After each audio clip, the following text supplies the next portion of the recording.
look at steroid physiology. We want to look at this very important axis in the body of hypothalamo-hypophyseal-adrenocortical axis, how adrenocortical activity is regulated in the body, because it is so important. It has all cells have got receptors for steroids, especially cortisol. And as I was saying, it is only thyroxine and probably insulin that have receptors in all body cells. But most important is steroids. And that is why we want to see how their physiology is regulated and look at their actions, and therefore look at the results of deficiencies and overproduction of cortisol. Production is represented mainly by hypercortisolemia or Cushing's syndrome, while underproduction is usually represented by destruction of the adrenal cortex. As we shall see, sometimes we have conditions in the abdomen that can cause destruction of the whole of the adrenal gland. These are usually autoimmune reactions in the body, a lot of times to infections like malaria or meningitis, meningococcal infections, and they give what is called Addison's disease, or total destruction or near total destruction of the adrenal gland. That represents deficiencies, whereas Cushing's disease represents, Cushing's syndrome represents hyperactivity. So that is why we want to look at what cortisol does in the body and through what type of mechanism. And so this is the hypothalamo-hypophyseal-adrenocortics, and we need to look at the adrenal glands themselves and see how the adrenal glands cells are organized, so that we have three main zones. The zona fasciculata, 25% of the whole of the adrenal gland, is where most of the cells are, and therefore at most of adrenal production is really cortisol from zona fasciculata. Just next to the zona fasciculata on the inside is zona reticularis, which is only 5% of the mass of the adrenal gland. Zona reticularis, which has the same enzymes as zona fasciculata. So it produces glucocorticoids just like fasciculata, but it much more produces androgens, adrenocortical androgens. So it produces one substance, one intermediate called DHEA, or dihydroepiandrosterone, which is the basis of androgens, from where testosterone is made, and then estrogen is made out of testosterone. And then the third zone of adrenal gland is the zona glomerulosa, which makes about 20% of the weight of the adrenal gland. And zona glomerulosa produces aldosterone, a steroid called aldosterone, which is very different from cortisol, because whereas cortisol is mineralocorticoid, it raises glucose levels in circulation and increases glucose storage. Aldosterone regulates sodium reabsorption from the renal tubules, so that we don't lose the sodium that has been filtered out. It specifically causes reabsorption of sodium, and therefore maintains sodium levels, potassium levels, phosphorus levels, and maintains blood volume, therefore blood pressure. So that aldosterone is very important in blood pressure, while cortisol is important in glucose metabolism. So these are the zones of adrenal gland. 75% is zona fasciculata, so adrenal gland is mainly a producer of cortisol. Yes, let me mute myself. Just 1 minute to improve the communication.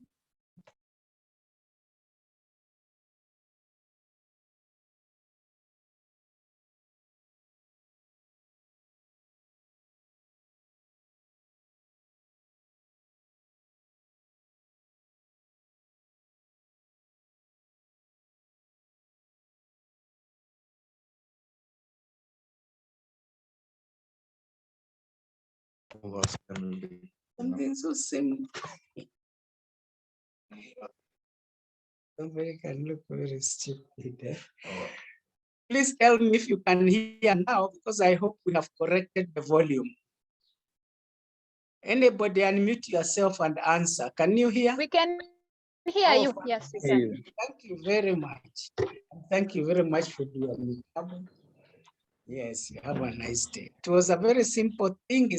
I was not able to regulate volume, and that is what we are talking about, that the anterior pituitary has to regulate cortisol production. If it doesn't regulate cortisol production, it will not be, the levels of cortisol will not be maintained.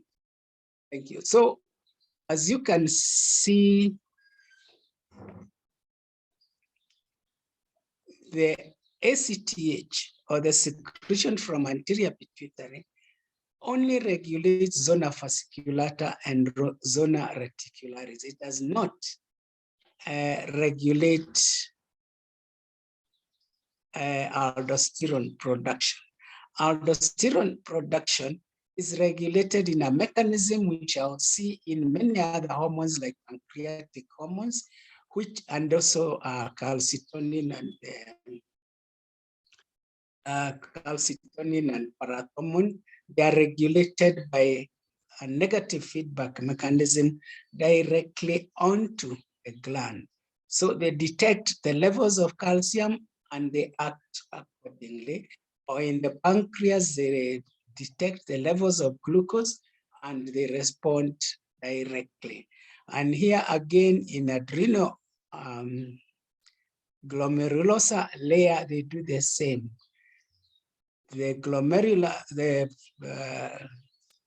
granulosa cells detect levels of sodium, and therefore they act by reabsorbing sodium.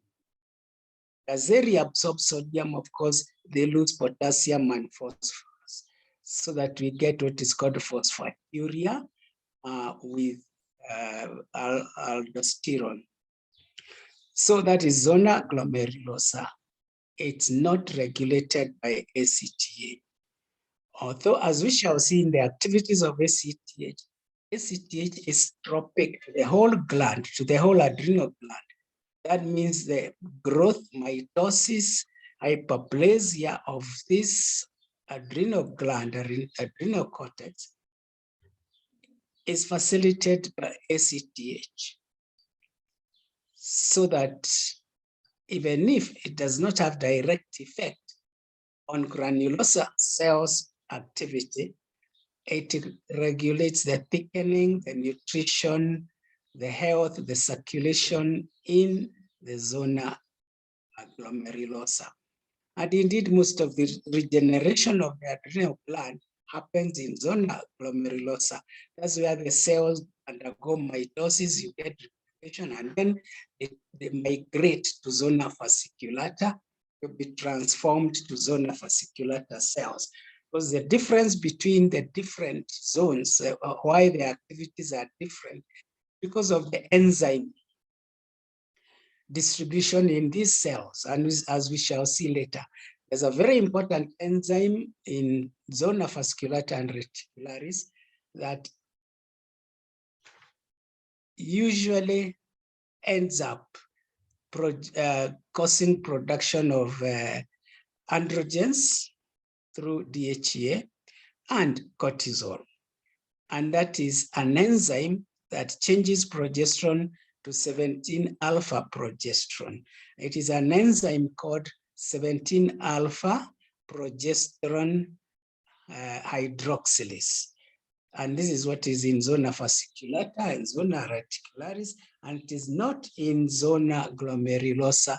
And that's why zona glomerulosa does not produce androgens and does not produce cortisol. However, when you go to zona glomerulosa, zona granulosa, it also has an enzyme that is not in the other zones. It has an 18 dehydrogenase, an 18 DOCA dehydrogenase. And this is the one that helps you to change the DOCA or DOCA, deoxycorticosterone is changed to aldosterone. And that is only in that zone because there is a 21 dehydroxylase, dehydrogenase, which is not in fasciculata, not in reticularis, and not in the gonads. And that is why we not make aldosterone, because enzymes we are talking about in adrenal cortex are also in the gonads. So that we shall find when we come to steroidogenesis, whether we are talking about adrenal cortex or gonads, we are talking about the same synthesis of steroids from cholesterol, from the precursor molecule cholesterol. So you need to know about the adrenal glands or suprarenal glands from your anatomy and histology, and you find that adrenals are small glands, right and left. They are about 10 grams each, so we are talking about 20 grams of weight. Now you can compare this with the gonads because we'll talk about the gonads again. So the size of the ovaries. Ovaries are 10 grams. And when you combine 10 plus 10, then you get the size of testes. Testes are 20 grams, ovaries are 10 grams, and the adrenal glands are 10 grams. And as you can see, if you are shown in anatomy, you'll find you should be able to recognize a right adrenal gland from a left adrenal gland. They don't look exactly the same in shape, and their blood supply is not arranged in the same way. And that is what you're going to look at in this slide afterwards. You're going to see when you look at the right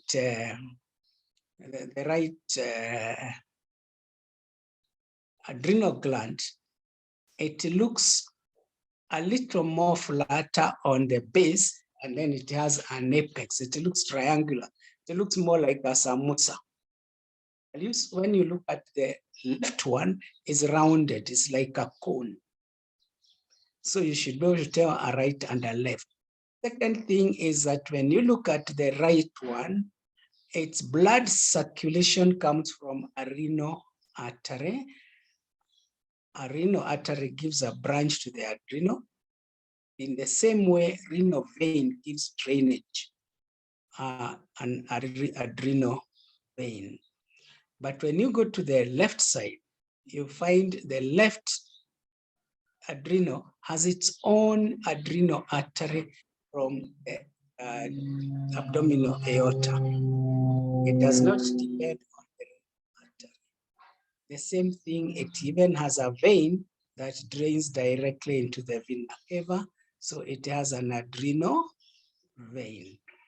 Now, what is the importance of this in practice or in investigation? It means if you wanted to get some adrenal blood for your analysis, it is easier to do that from the left side because you have an adrenal vein. You have a vein where you can drain from directly. So, as you can see, there's right, there's left. It's important to distinguish them, and the blood supply is also important. But the important thing is the three zones, what each zone produces.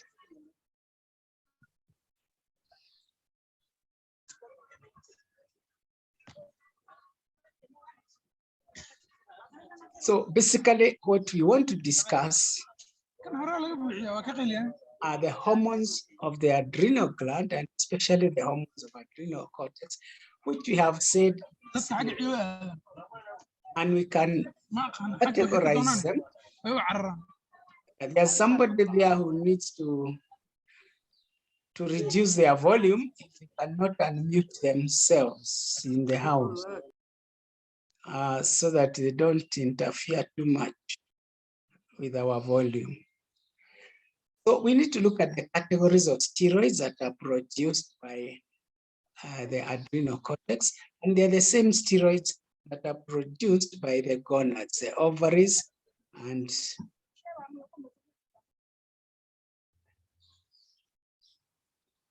the testes. Now, I believe we probably had them. Oh, sorry. Yeah, so we have two types of classifications of steroids. We have a functional classification, looking at their functions and naming them according to what they do. And most of the steroids, as I told you, are the cortisol family, cortisol, corticosterone, and that family. And these are glucagon. Their main activity is around inhibiting insulin activity, inhibiting insulin receptors at cell membrane, so that glucose does not enter cells, but glucose stays high in circulation. And that's why they are glucocorticoids, because they cause mobilization of glucose to remain high in circulation. Now, for it to remain high in circulation, it means they must inhibit insulin activity, and they must inhibit somatomedin or growth hormone activity, and this is due at cell membrane. But even when you go into the cell, cortisol still inhibits conversion of glucose into glycogen for storage. It inhibits glycogenesis. But interestingly, this is different in different tissues. In some tissues, it mobilizes glucose breakdown, like in the liver and muscle. But in other areas, like in the abdominal, on the abdominal wall and some other places, it actually promotes glycogenesis and lipogenesis, or rather polymerizing simple fats into fatty acids, chains for storage.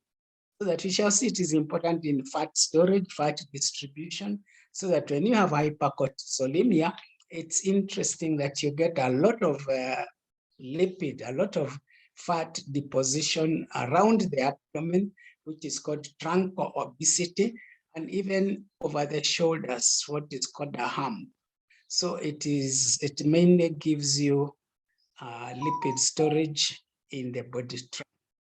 Well, when you look at other steroids like estrogen that also have a role in distribution of fat, especially from pubescence onwards, they usually cause storage of fat in preferred areas, in biased areas, like around the chest, around the areas of sitting down, around the thighs, and under the skin, especially the face, subcutaneous fat. So that is why the person under the skin will look smooth. The body will have curves that are well designed, and that is it. Whereas cortisol also gives you storage of fat, of fat accumulation, but without organized shape, without organized curves. It does that around the abdomen and on the back.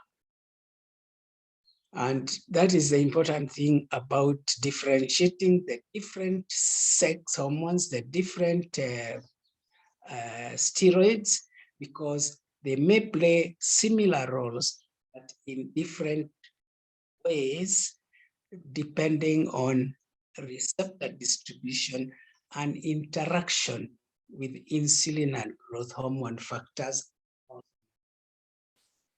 So those are glucocorticoids, cortisol and others. They keep levels of glucose high in the cells, especially liver and muscle.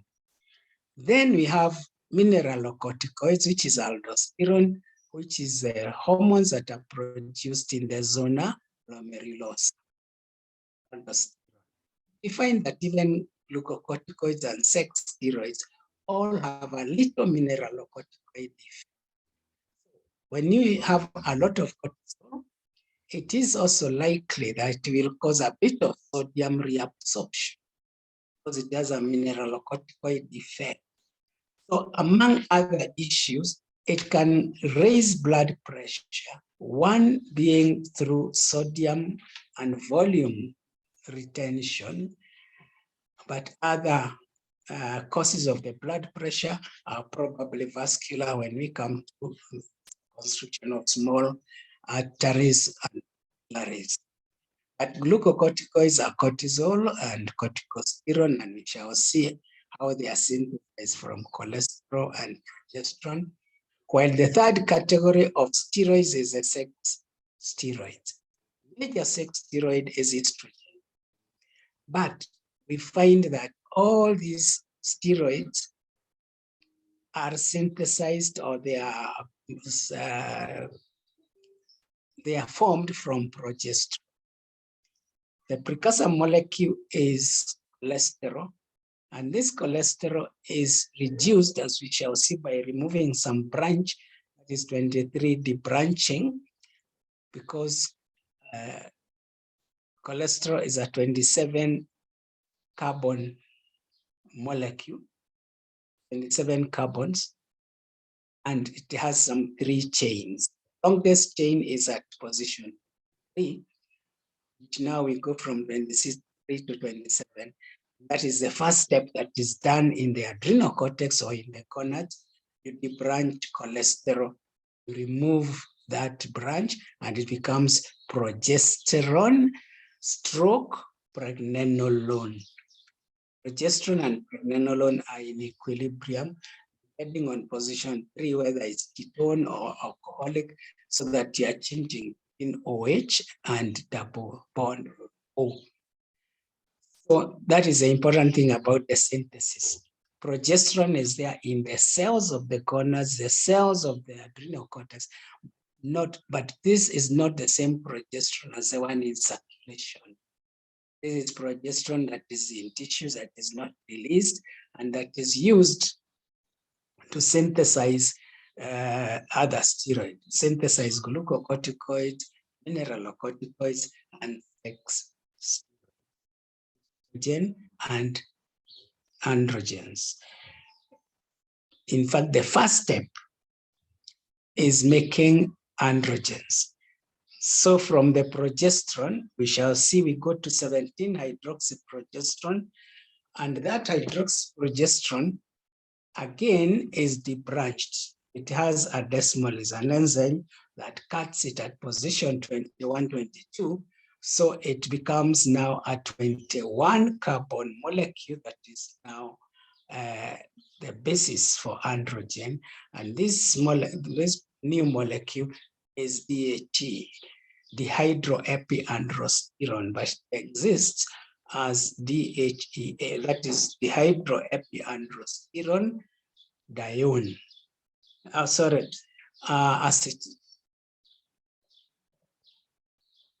DHEA, dehydroepiandrosterone acetate.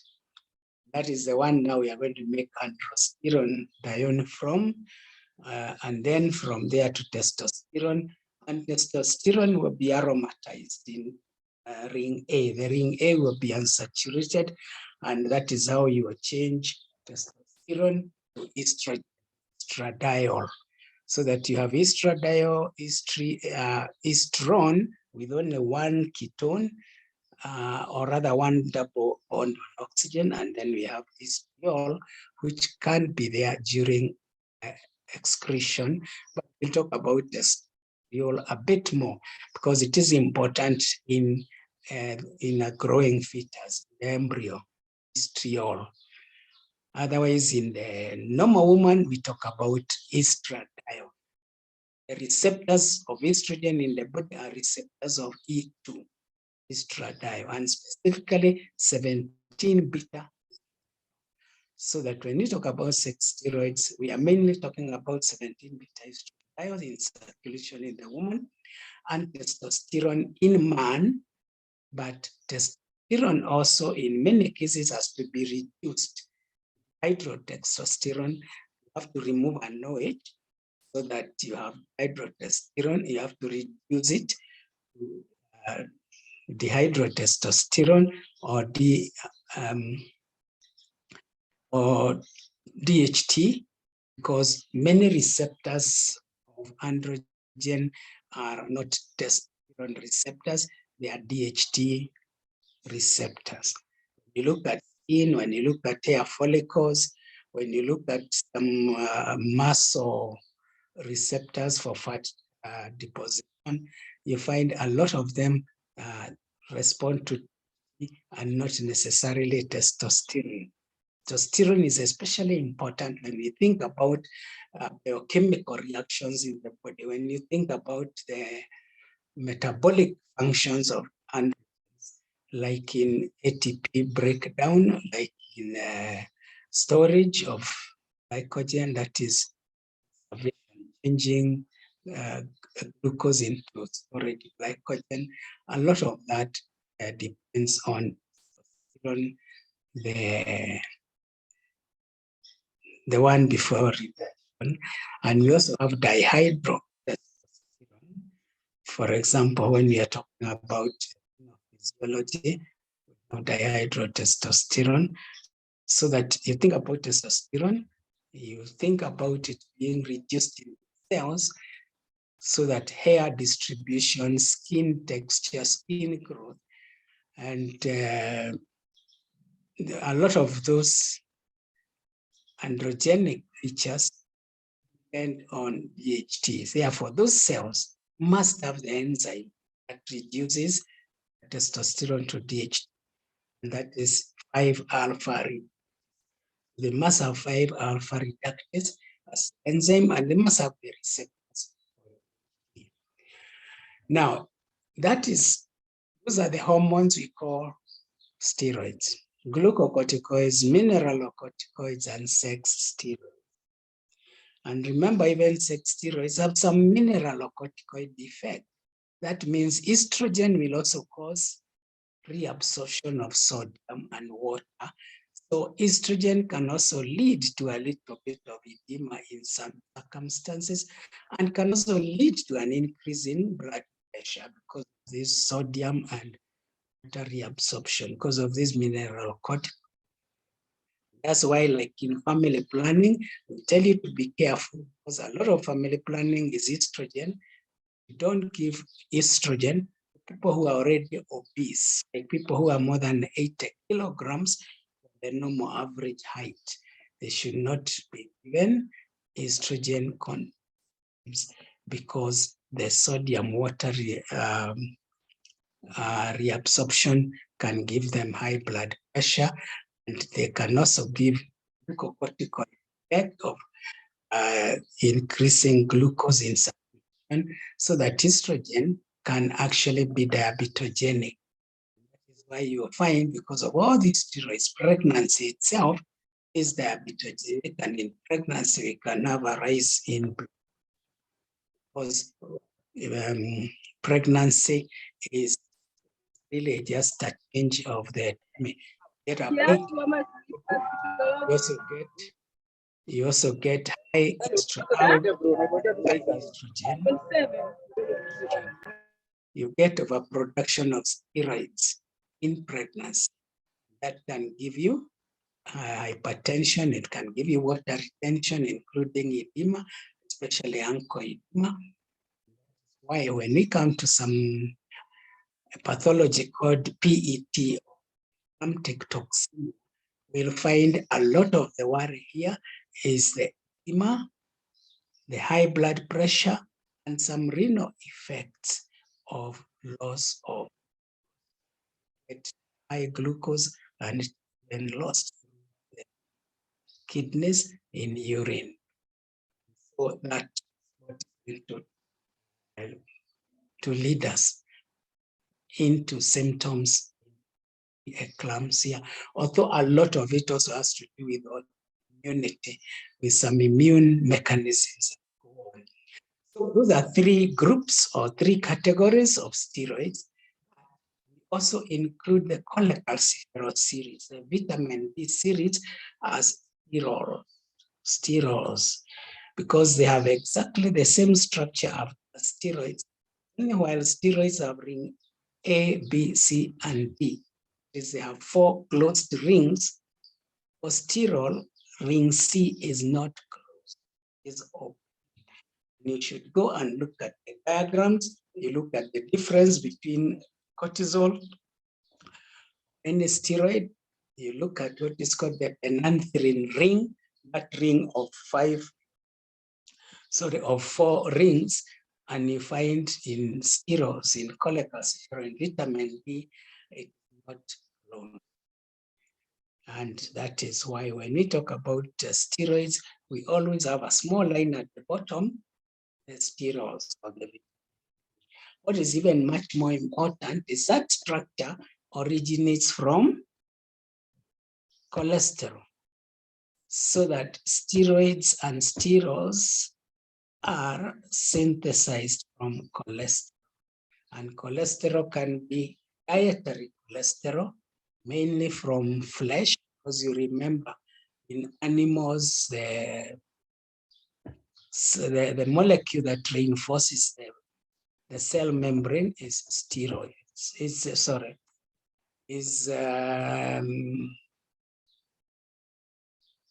Is cholesterol.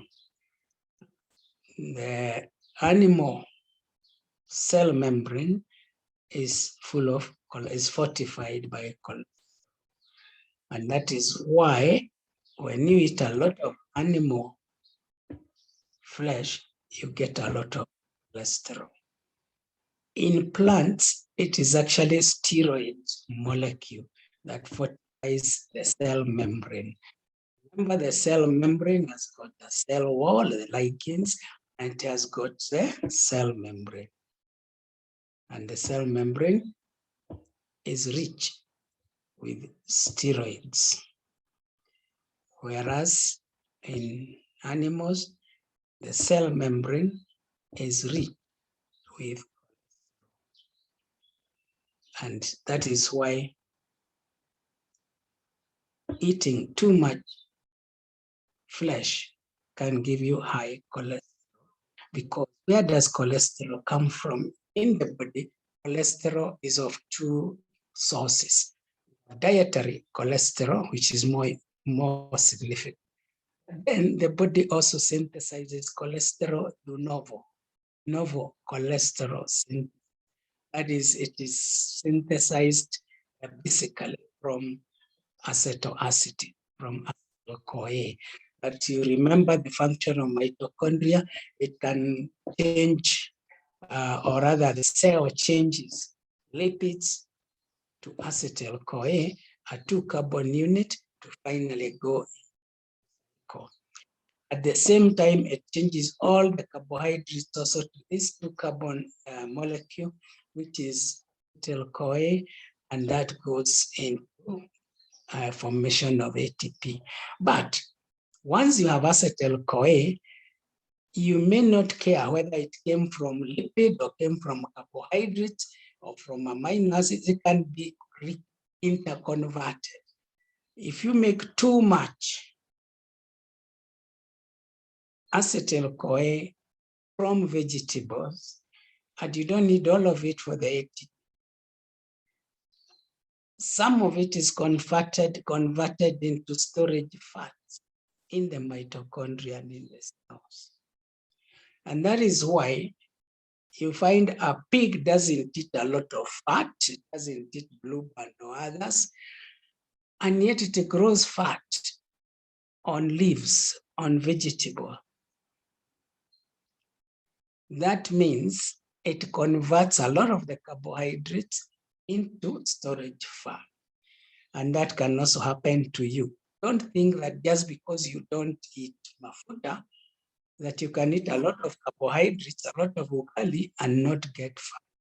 That ugali will be converted through acetyl-CoA acetoacetates to cholesterol. And so we have two cholesterol sources, dietary cholesterol and de novo synthesis of cholesterol. So those are the classification of steroids that we have. And we're going to look at activities of each of them. But just before that, let us look closely at the synthesis of steroids. How are they synthesized? What are the important enzymes in the way that the steroids are synthesized? Then after that, we come to specific functions of each steroid. And I wanted to look at that diagram. This diagram is very clear in your catalog. It is colored just like this, different zones of color.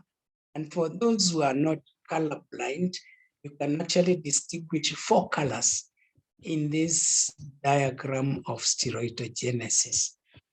Those who are colorblind, you probably are just seeing yellow and blue. But for those who are not colorblind, you can see yellow, you can see green, you can see blue, you can see purple, you can see red, and a very light gray. And I want to help you to look at this diagram. Don't let it scare you. It is nothing very difficult, and maybe you've done it in biochemistry, or those of you who do chemistry, and you can see it's very simple when you interpret those colors. And this is a diagram of steroidogenesis. This is how steroids are synthesized in the adrenal cortex. That is all the 3 zones of adrenal cortex. And in the gonads, in the ovaries, in what are called the follicles, the ovarian follicles, and again, in the testes.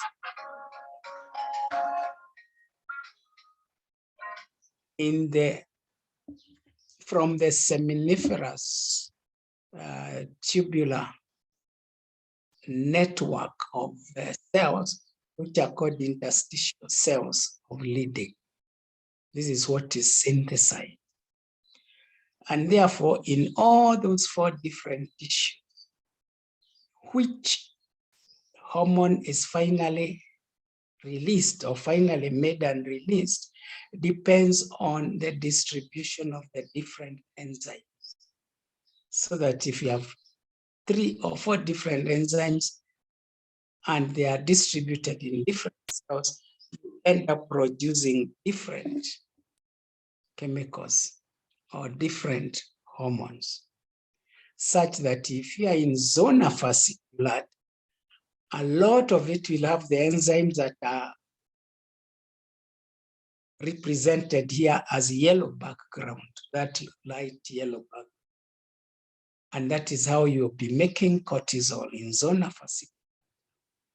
That is, you start with cholesterol, you debranch it to make quinolone progesterone, and that progesterone now is what is most important.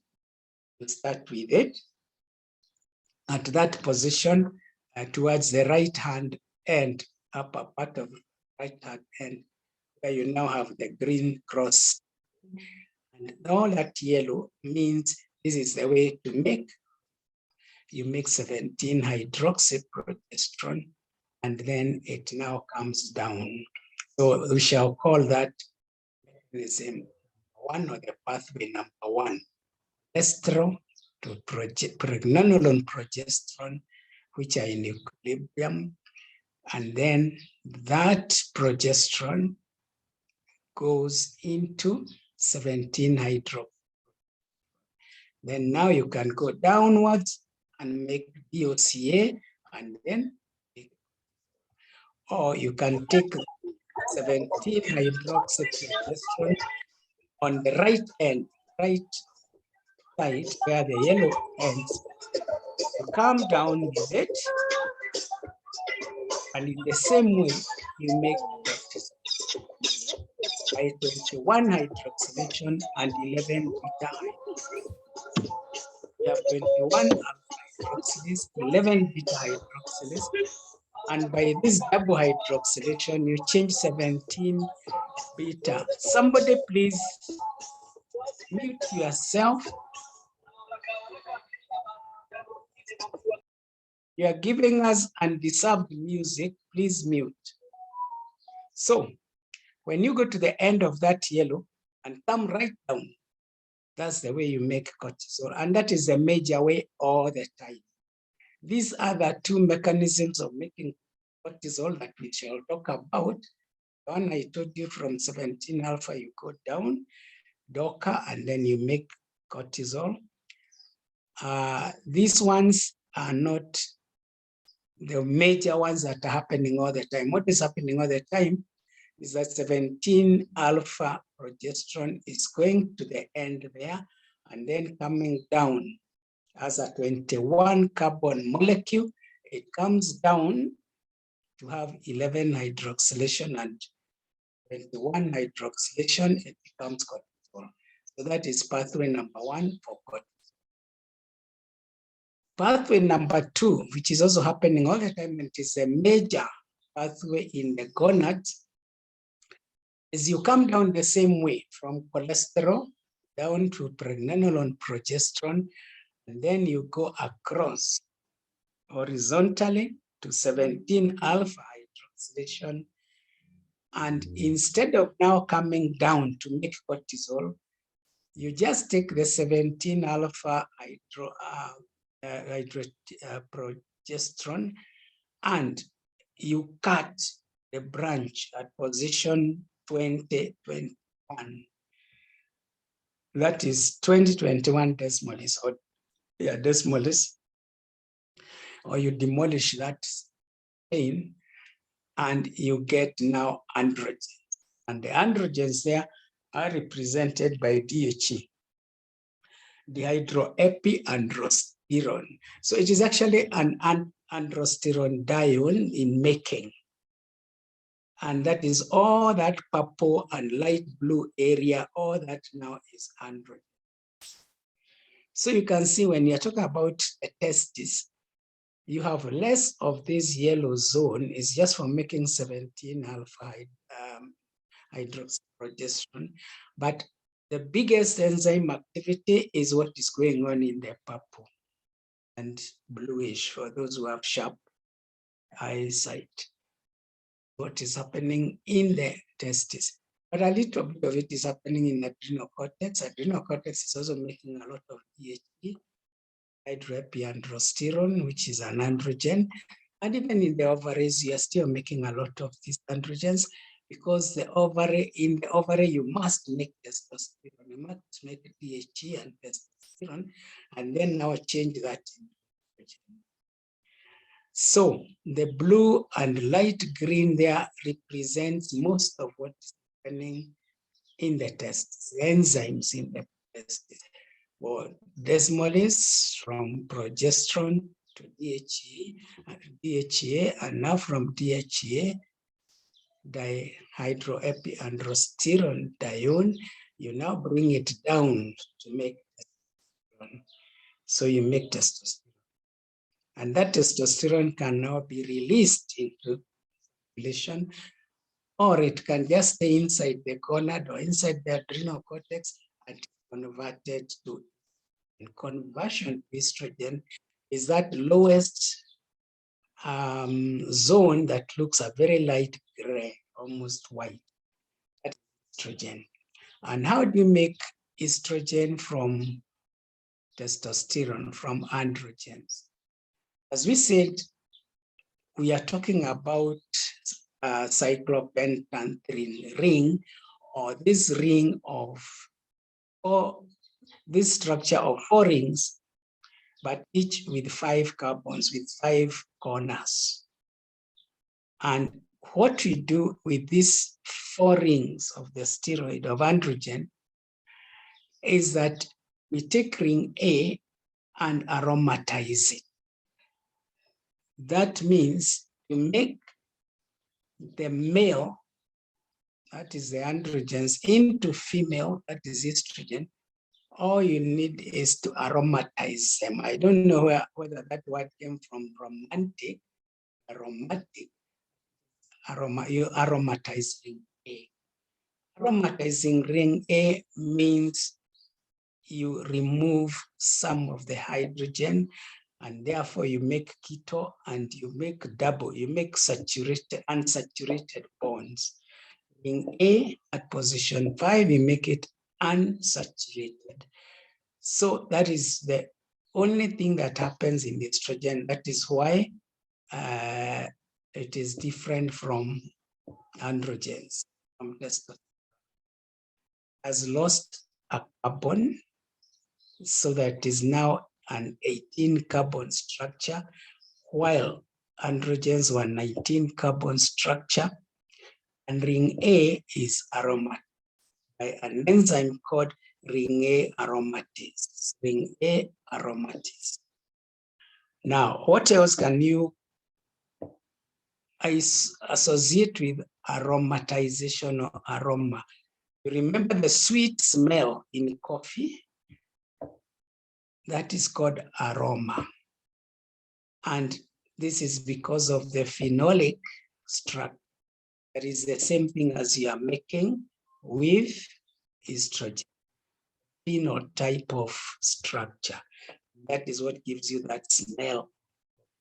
Maybe it also gives smell in female animals so that they can attract a male that way. So aromatization of ring A changes testosterone to estradiol. Now, the exchange between estriol, estrone, and estradiol, you can read that separately, but I want you to remember most of the circulating estrogen in the woman, day-to-day hormone that regulates sex metabolic activity in the woman is 17 beta diol, is estradiol. And when we talk about estrone, estrone is just a step towards estradiol in the synthesis. Is that estrone is closer to androgens, and then it is the one that we need to change by just changing an OH group to estradiol. It will have two OHs, that is estradiol. Estrone is a ketone, it does not have the ol. But for excretion, you still have to change estrogen to estriol, and then it is lost as estriol by changing one of the ketones there again to alcoholic. You had an OH, and it becomes estriol. So you have E1, E2, E3. What is important is E2.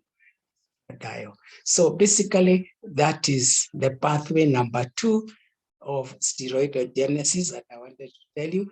And just to remind you again, we start with 27 branched carbon molecule, that is cholesterol, inside the adrenal cortex and inside the gonads. This cholesterol is branched by the branching enzyme of 23 desmoles, 23 desmoles, and it becomes progesterone, progesterone, and now that is where we are going to start. Progesterone is the mother of all steroids.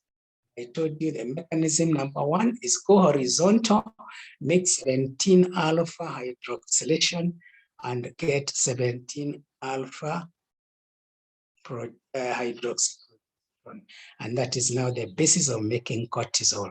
So you go horizontal, when you reach the end of the yellow, you come back. That is the main pathway of making cortisol. The pathway number 2 is for making androgens, and from androgens you make estrogen. That is from progesterone, you go completely horizontal to the right. The purple, the greenish areas there, you go to the right. Then what is important, or what determines that step, is the 2021 desmoles. Also cuts the branch at position 21. And then you go down until you make estrogen. by aromatic ring. And even testosterone will need to be changed to dihydrotestosterone so that in circulation you have dihydrotestosterone, dihydrotestosterone, and testosterone itself, because the three all have different receptors in different organs, and they have different activity. Most of the activity will be testosterone. When we talk about skin, sebaceous glands, hair follicles, hair development, all that, we'll be talking about DHT, dihydrotestosterone. So we need the enzyme 5-alpha reductase and the dihydrotestosterone for those activities. So that is the number 2 pathway, going completely horizontal up to the end, and then coming down from DHA, you come right down to estrogen. And then now we talk about pathway number 3, which you haven't touched. We'll still start at progesterone and go down. This is the extreme left-hand corner. You just go directly down, vertical. And the main change here is that you have a 3-beta thyroid dehydrogenase, 3-beta oxosteroid dehydrogenase. So at position 3, you again remove the OA. You create a double bond on position 3. You remove a hydrogen. And so you now have got an unsaturated ring part of the, and this is the basis of making aldosterone. So you keep going down, down, and you produce aldosterone. And this is what happens in zona granulosa. It allows this 3-beta dehydrogenase, and then this molecule goes to what is called DOCA, DOCA, deoxycorticosterone. And it is this DOCA that will now be changed to aldosterone by again using the same enzymes as the one from cortisol, 21 hydroxylase and 11 beta hydroxylase. So you are making aldosterone and you are thinking the aldosterone will look like cortisol because you are using the same hormones on a 21 structure. But something happens in the last but one step on that vertical route. You have some enzyme called 18 dehydrogenase, 18 hydroxysteroid dehydrogenase, or 18 DOC dehydrogenase. And by that 18 dehydrogenase, you now make aldosterone. And this dehydrogenase is only in zona glomerulosa. That is why you can only make aldosterone in zona glomerulosa, not the other.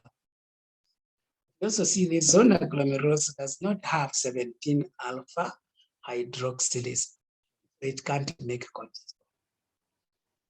But as you can see, because in both pathway 1 and this pathway 3, you have DOCA. You are working on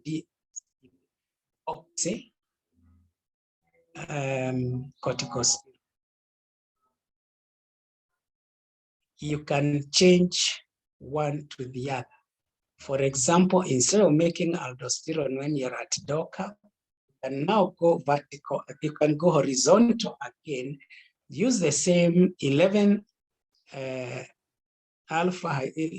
beta hydroxylase and 21 alpha hydroxylase, but in zona glomerulosa, you convert this DOCA into cortisol.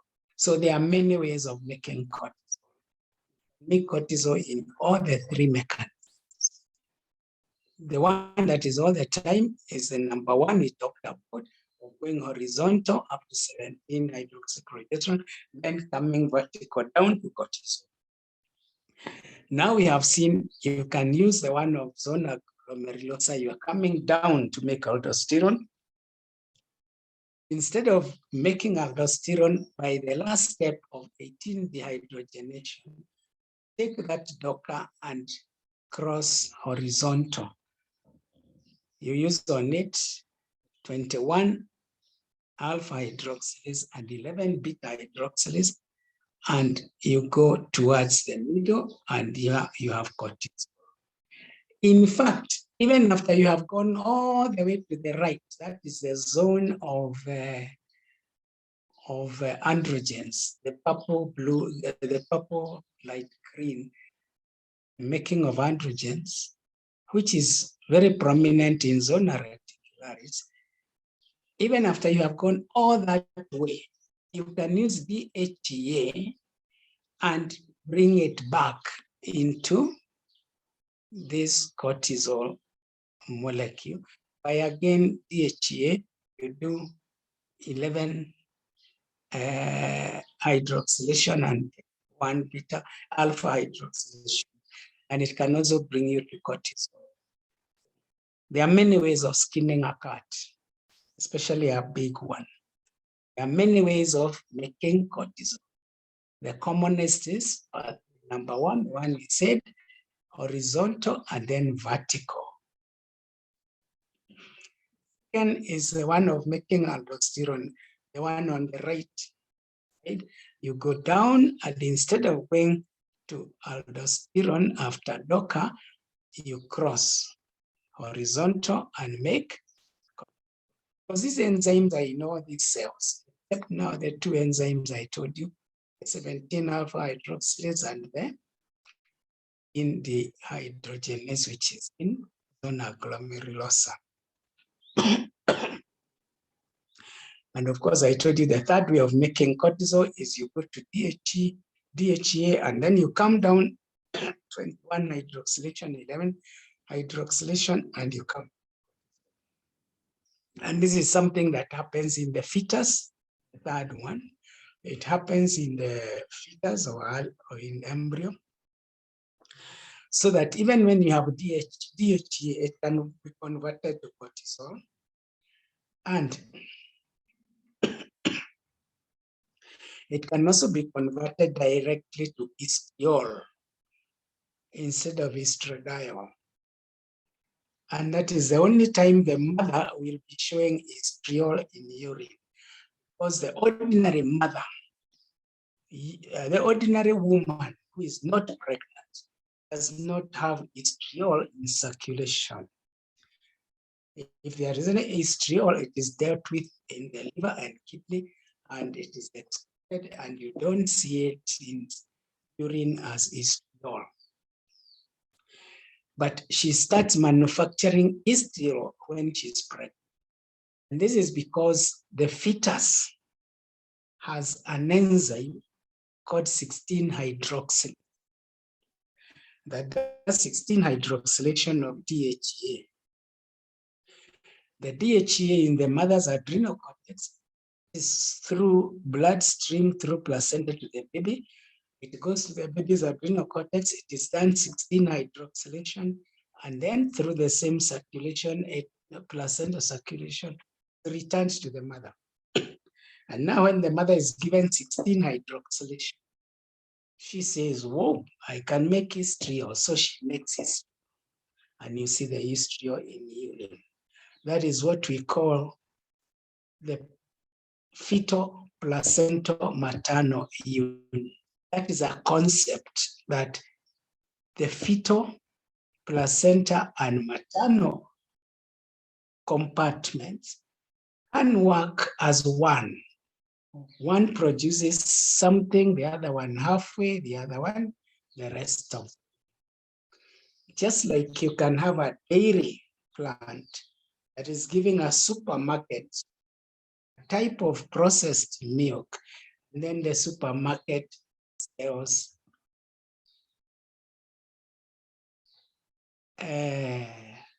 that substance that is made from milk and put in packets and drunk by some of you, yogurt. So a supermarket can actually make yogurt and give yogurt. but it doesn't have milk. The milk comes from dairy plant. But the two of them work together so that finally you see yogurt. You know that yogurt was not milked in the supermarket. It was milked somewhere in a dairy. But if you go to that dairy, they cannot give you yogurt. But by working together, they have one product at the end. That is what happens between the baby, the placenta, between the mother, the placenta, and the fetus. Just like in respiration, the mother takes in oxygen. She passes this oxygen to the fetus through the placenta, through umbilical vein to the baby, and the baby uses this oxygen and returns carbon dioxide the placenta for the mother to excrete through urine and lungs. And that is a very good example of the concept of fetal placental maternal unit. So when you see that as a topic, you know there's not much more to this. What is important about it is that the fetus has an enzyme 16-hydroxylase, which can hydroxylate DHA, which the mother cannot do, and the fetus does not have DHA. So the mother has to do DHA, pass it on through the placenta to the fetus, and the fetus finishes the process by putting 16-hydroxylase and then returns it to the mother, and the mother finally makes its stool, and she can pass stool in urine. And that is why we say that this is a very good monitor of fetal adrenal. So if the mother is getting high levels of urinary estriol, it means that baby is having good performance by the adrenal cortex, 16-hydroxylation. So you can actually follow the health of the baby, you can follow the health of the adrenal gland during pregnancy by following serial maternal urinary estriol. And this is very important because the baby adrenal is very significant, it's very large. Let me just tell you this and you compare. A full matured baby is about 3.5 kilograms. And when it is in utero, inside there in its third trimester, the adrenal gland is about 10.5 grams in size. 10.5 grams in size.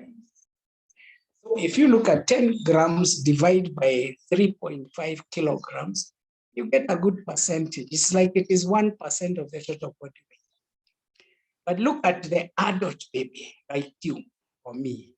The adult person is 70 kilograms.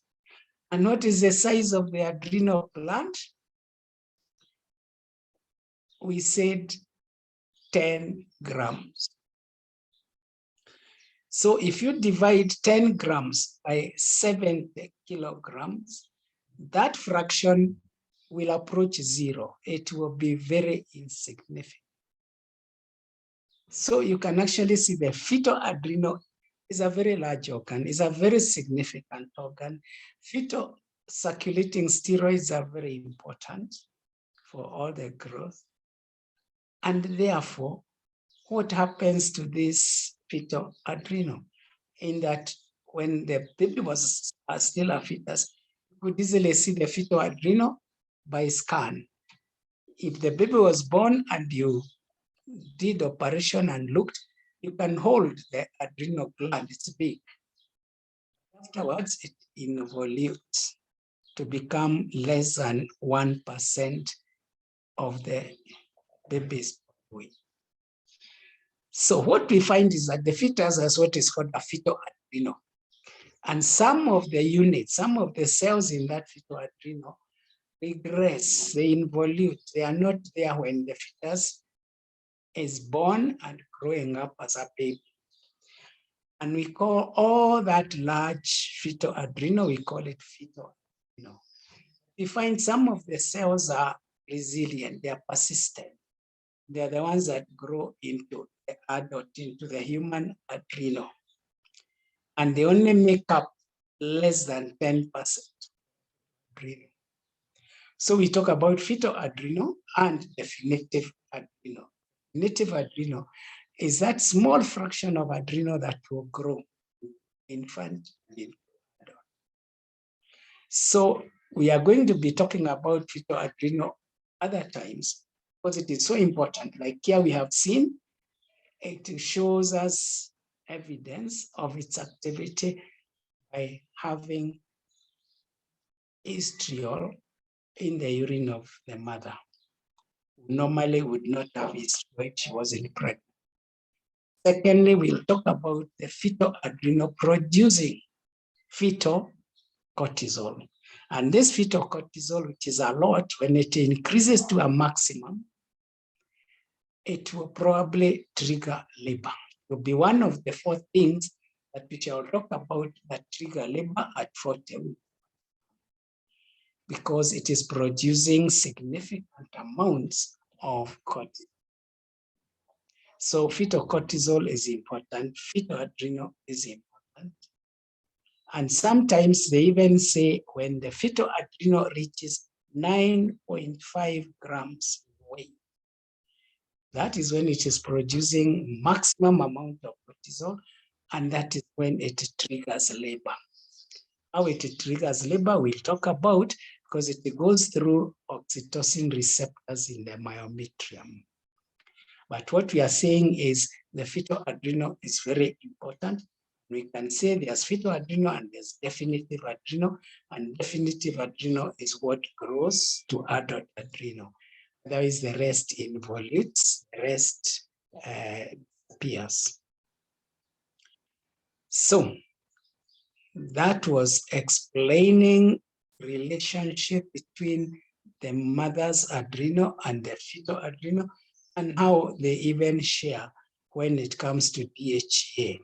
The mother produces DHA and gives to the baby does 16 nitroxidation, and that tells us how fetal placental maternal unit works. 1. But what we wanted on this diagram is for you to realize all these 7 hormones or products come from cholesterol. And by mechanism number 1, which is first horizontal and then down, gives you cortisol and some corticosteroid, of course. The other mechanism is you go horizontal kabisa to the extreme right, you make androgens, that is DHA. And from these androgens, you can now make 3 hormones: testosterone, estradiol, and estriol. But then there is the other mechanism on the right, on the extreme left, that you can just go vertical depending on 3 beta dehydrogenase. You go vertical and you get aldosterone, a mineralocorticoid of the zona glomerulosa. So that is the way I'd like you to summarize this diagram. You go and sit with it quietly with no interruptions and study it and see it is not that difficult to understand. And remember, you have to know about 3 or 4 of the enzymes.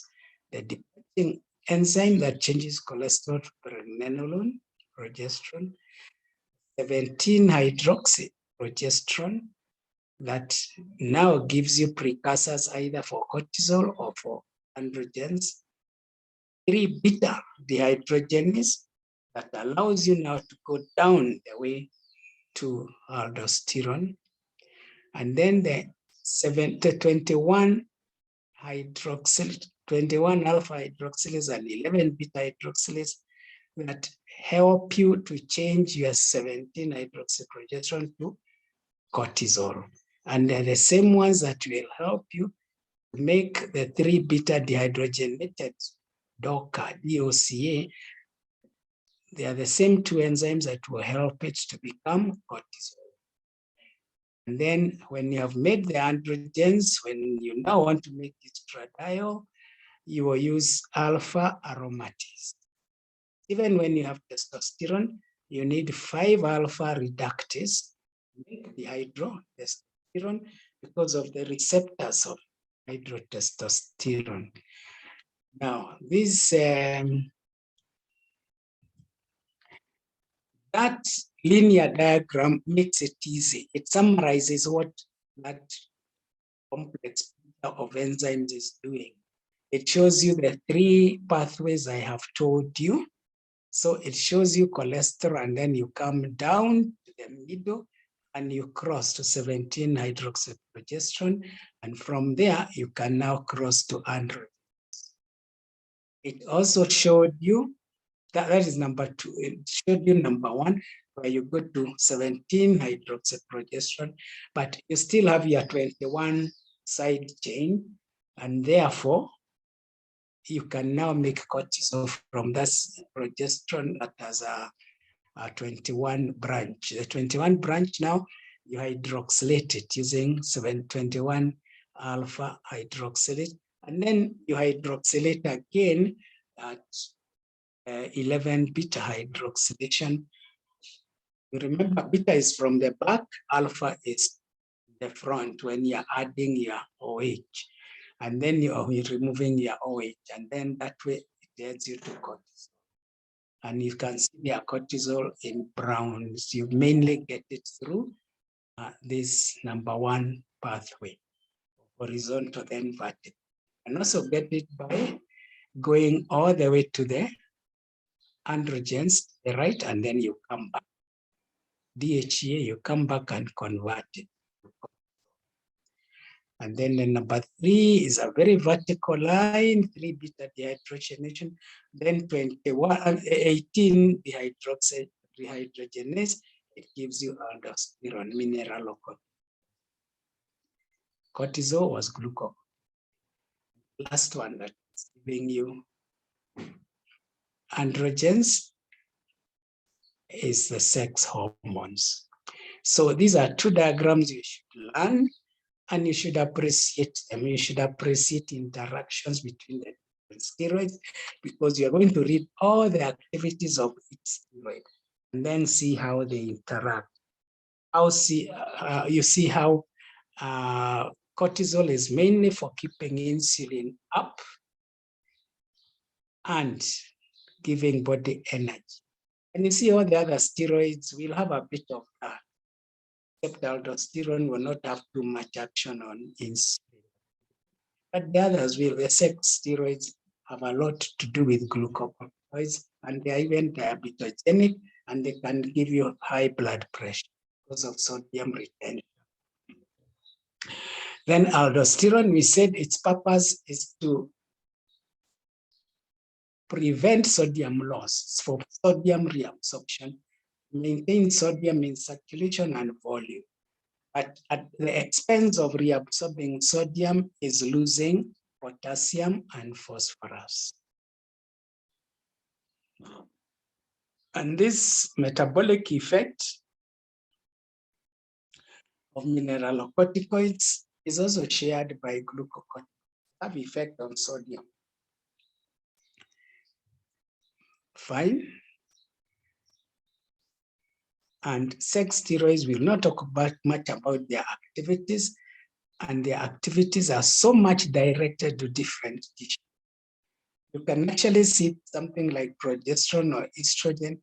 It will have direct effect on breasts or mammary glands. It will have direct effect on a pregnant uterus, and it will have direct effect on fat, distribution of fat. And that means it depends on the distribution of receptors.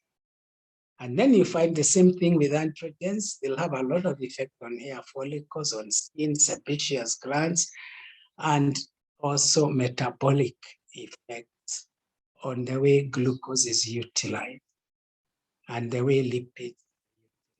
That androgens and sometimes testosterone can sometimes drug of abuse in athletics or in sport because of its growth hormone-like activity on muscles, especially muscle cells and other cells.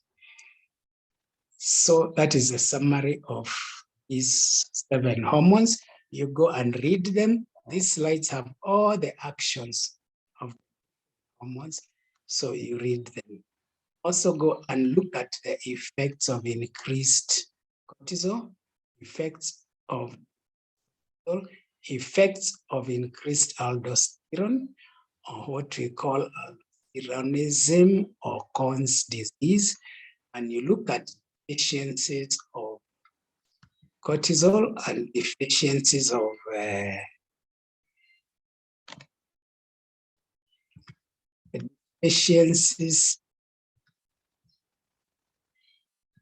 aldosterone. So when we don't have enough aldosterone, when we don't have enough cortisol, what happens? And that is mainly Addison's disease or destruction of adrenal cortex. This is the structure of ACTH, 9 amino acids, and they are in that form. So when if it is ACTH is much like the other anterior pituitary hormones, you can see it's quite small compared to growth hormone and prolactin, which are 191 and 192 amino acids.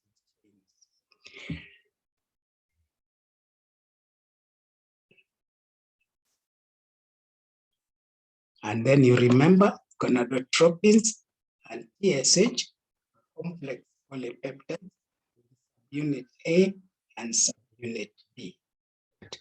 This TH is smaller, is mid.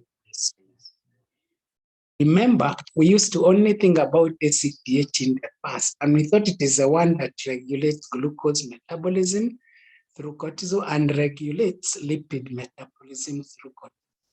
Later, it was discovered the lipid section has its own hormone, which is not ACTH, but it is lipotropin, beta LPH. So that beta LPH is exactly like ACTH, but it regulates lipid function. The way ACTH promotes polymerization of glucose into glycogen, rather breakdown of glycogen into glucose and inhibiting glucose entry into cells.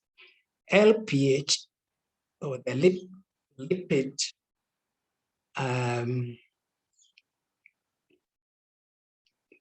the beta LPH does the same thing to lipids. Inhibits free fatty acids from entering the cells, but it also promotes combining or polymerization of lipids into storage chains, lipid chains, or fatty acid chains, and breakdown of lipid or breakdown of acetyl-CoA of lipid origin and ATP of lipid origin into energy. So breakdown of lipids will depend again on beta LPH, that is lipoprotein hormone. That is ACTH you compare with the lipid, with the protein hormones of anterior pituitary. Very, very important. This one again, I know now you are bored, you're not even hearing, leave alone understanding, but I want you to go and study this slowly, quietly. We mentioned it. You see, this graph shows you the rise of cortisol, how cortisol arises. Like maximum of it is just before 7 o'clock, or when the body is preparing for stress, for work, for travel, because adrenal cortex is a gland that helps the body to respond to stress, but in a planned way, in a panga. That is, don't wait for stress. you anticipate stress and therefore cortisol goes up early. Like those people who are going into exams the last 3 days, before they go into exam, the cortisol is already up. It doesn't wait for the challenge, already up. And when you consider midnight or at night, there's no challenge, there's no stress. The thing is kulala to relaxed sleep. So there is hardly cortisol. This is a minimum output of cortisol. This is when we study cortisol in blood in the night, see whether it is rising unnecessarily in hypervolemia. Then you see at 4 p.m., there's another small spike. Because at the end of the day, you need more energy, you need more energy for going against the stresses of going home at the end of a day's work. If you are a bird and you have already flown very far, you are probably in a manga and you have come back to theta, that is a time of stress at 5 o'clock in the afternoon, 4 p.m. in the afternoon, you see it goes up again to counter stress. What I want to show you in this diagram is that the first thing that rises is ACTH, then cortisol follows, which is different from what we have in gonadotropins. It is estrogen that rises first and then it causes FSH to come down. And when estrogen goes down, FSH goes up. Here it is the reverse. It is ACTH that rises first, and it causes cortisol rise. But still cortisol is the one that activates negative feedback mechanism here, in that if there was so much cortisol in circulation, it will suppress ACTH, will inhibit ACTH, and that is basis for our dexamethasone. Inject dexamethasone into the body, and high levels will be detected by hypothalamus and anterior pituitary, and ACTH levels will fall. And as ACTH levels fall, even cortisol levels will fall. And we detect that in blood urine. That is the basis of oral dexamethasone test.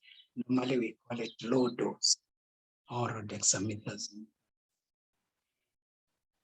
Go and read those slides, you'll understand, and now you understand a lot about steroid physiology, the physiology of steroids, the 3 types of steroids led by cortisol, the mineral of cortisol, minerals, sodium, we have sodium. Then you have the cortisol, that is the glucose, where you have cortisol, and it's going to keep your glucose levels high in blood, including even break down stored glycogen to glucose, to increase glucose levels in blood, even breaking down storage lipids to small fatty acids and glycerol, and then come and to give, so that you'll see how cortisol works. One, in fasting, and how it works in starvation. Because in starvation, you have a long-term depletion of glucose. So you find it will act a different way, and it will mobilize stored glycogen and lipids into glucose. It will break down proteins of the body into amino acids, will end up being converted. So that in fasting, in long-term deficiency of food, cortisol being a hormone of stress will make the body lose. You lose weight, you lose energy, you lose lipid stores. Then the third one is the sex hormones, and we shall talk about those ones in our Kipindi ya reproductive reproduction physiology. We shall look at the role of estrogen, progesterone, testosterone, and we'll find they interfere a lot, or rather, they work so much together with adrenocortical hormones, with adrenal steroids, with especially cortisol, that there are many activities and regulations of reproduction that will basically require cortisol as a hormone of facilitating positive addition on sex steroid activity. So I'll leave it there for you to go and read everything about defects, deficiencies, and excesses. These disorders, you go and read those disorders. We'll only mention them when we meet. The most important thing is to know that when there is too much cortisol, hypercortisolemia, that gives you the picture of